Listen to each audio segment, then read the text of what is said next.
فأتوا بسورة مثله وادعوا من استطعتم من دون الله إن كنتم صادقين.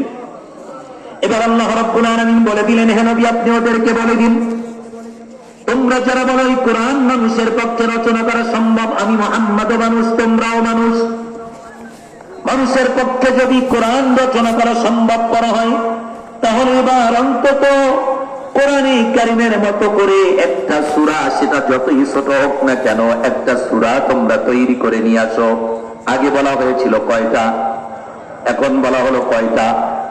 তারা যদি ছোট্ট থেকে ছোট্ট একটা সূরা তোমরা তৈরি করে নিয়ে আসো, আর একটা সূরা তৈরি করতে এবার আল্লাহ এবারও বলে দিলেন, তোমরা যাদের সহযোগিতা চাও, সাহায্য চাও, যে কারো সহযোগিতা তোমরা গ্রহণ করতে পারো, আল্লাহ ব্যতীত যে কারো সহযোগিতা গ্রহণ করে হলেও অন্তত একটি সূরা তোমরা তৈরি করে নিয়ে আসো। আমার ভাইরা, প্রিয় ভাই সব, তৎকালীন মক্কার সমস্ত বুদ্ধিজীবী, সমস্ত লেখক, সমস্ত কলামিস্ট মিলে মহাগ্রন্থ কোরআনে কারিমের মতো করে ছোট্ট থেকে ছোট্ট একটা সূরা, একটা আয়াত, এমনকি ছোট্ট একটা শব্দ পর্যন্ত আবিষ্কার করতে তারা পারে না। এটা সম্ভব নয়, কেননা এই কোরআন এমন এক গ্রন্থ যার কোনো পরিবর্তন করা সম্ভব না। গোটা পৃথিবীর সমস্ত মানুষ এবং জিন মিলিয়ে যদি চেষ্টা করে কোরআনে কারিমের মতো একখানা গ্রন্থ আবিষ্কার করতে সম্ভব? যেরকম সম্ভব। আল্লাহ রাব্বুল আলামিন সূরা বনী ইসরাঈলের 88 নম্বর আয়াতে কারিমার মধ্যে গোটা পৃথিবীর মানব এবং জিনদের কাছে এই চ্যালেঞ্জ দিয়ে দিলেন, উল্লা ইন জাতামাতিল ইনসু ওয়াল জিন্নু আলা আইয়াতু বিমিসলি হাযাল কুরআন লা ইয়াতুনা বিমিসলিহি ওয়ালাউ কানা বাযুহুম লিবাযিন যাহিরা। আল্লাহু আকবার বলেন। আল্লাহ রাব্বুল আলামিন বলে দিলেন, বলো তাম পৃথিবীর সমস্ত জিন এবং ইনসান মিলে যদি কোরআনে কারিমের মতো করে একখানা গ্রন্থ রচনা করার আপ্রাণ চেষ্টা করে, তথাপি তাম পৃথিবীর সমস্ত জিন এবং ইনসান মিলে এই কোরআনে কারিমের মতো করে একখানা গ্রন্থ রচনা করা তাদের পক্ষে সম্ভব হবে না। এটা সম্ভব নয়। ওয়ালাউ কানা বাযুহুম লিবাযিন যাহিরা, যদি এ ব্যাপারে পরস্পরকে সহযোগিতা করে, গোটা পৃথিবীর মানুষ মিলে জিনদেরকে সহযোগিতা করে, আর গোটা পৃথিবীর জিন মিলে যদি মানুষদেরকে সহযোগিতা করে, তথাপি কোরআনে কারিমের মতো করে একখানা গ্রন্থ, একখানা কিতাব রচনা করা সম্ভব।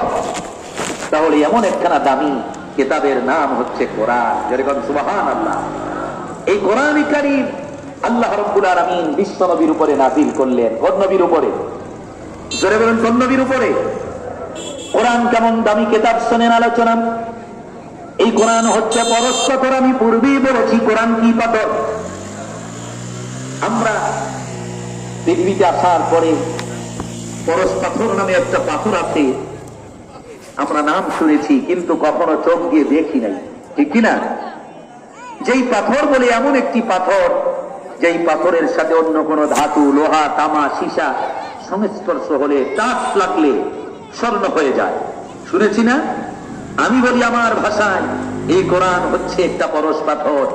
কোরআন নামক পরশ পাথরের সাথে যদি কারো ছোঁয়া লেগে যায়, টাচ লেগে যায়, ওই মানুষটি যতই নিকৃষ্ট হোক না কেন, আল্লাহ পাক ওই মানুষটিকে স্বর্ণের চাইতে দামি বানায় দেয়। আরো জোরে কোন সুবহানাল্লাহ। ওই মানুষটি দামি হয়ে যায়। সুবহানাল্লাহ বলেন। রাতের সাথে টাচ লাগলে রাতের মর্যাদা বাড়ায় দেন কে? দিনের সাথে টাচ লাগলে দিনের মর্যাদা বাড়ায় দেন কে?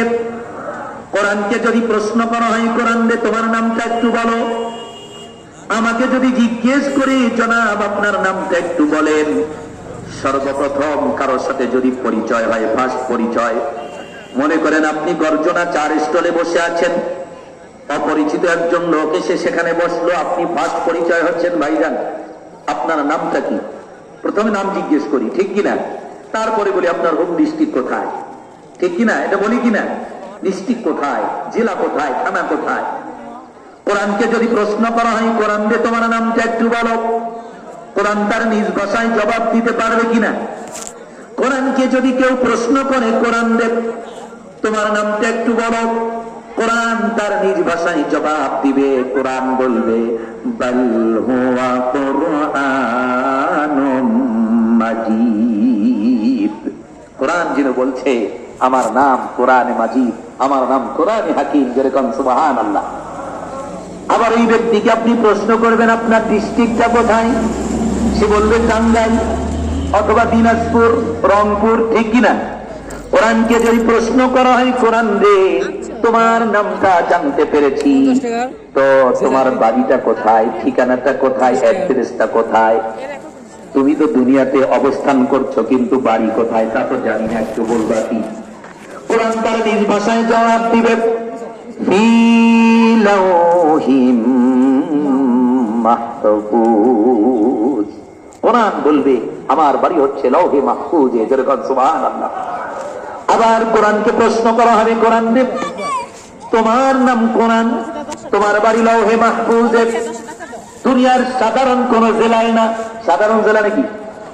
দুনিয়ার সাধারণ কোন জেলায় তোমার বাড়ি না, নাম কোরআন, বাড়িটা লৌহে মাহফুজে। লৌহে মাহফুজের চাইতে দামি কোন স্থান নাই। এজন্য কোরআন যদি বলে আমার বাড়ি লৌহে মাহফুজে, কেউ যদি বলে বাড়ি কোথায়, যদি কয় মক্কায়, বংশটা কি সৈয়দ বংশ, সব দিকটা মর্যাদা সম্পূর্ণ, ঠিক কিনা জোরে বলেন? মক্কায় বাড়ি, বংশটা কি রাসূলুল্লাহর বংশধর, মর্যাদা বেশি না কম? কোরআনের বাড়ি হচ্ছে লৌহে মাহফুজে, কোরআনের নাম কোরআন। কোরআনকে যদি প্রশ্ন করা হয়, কোরআন দে তুমি তো দুনিয়াতে অবস্থান করেছ, এই দুনিয়াতে তোমাকে কে নিয়ে এসেছে, কার মাধ্যমে এসেছ? তুমি তো দুনিয়াতে বর্তমান আছো, কে এনেছে তোমাকে লৌহে মাহফুজ থেকে? কোরআন তার নিজ ভাষায় জবাব দিবে। কোরআন বলবে নাযালা বিহির রূহুল আমিন, আমি এসেছি রূহুল আমিন, জিবরাইল শাদীদুল কুওয়া, ফেরেশতাদের সরদার, ফেরেশতাদের কমান্ডার, সেই কমান্ডার আমাকে নিয়ে এসেছে দুনিয়াতে। সুবহানাল্লাহ। কার মাধ্যমে এসেছি? যেমন আমি কি আমাকে প্রশ্ন করলে হুজুর আপনি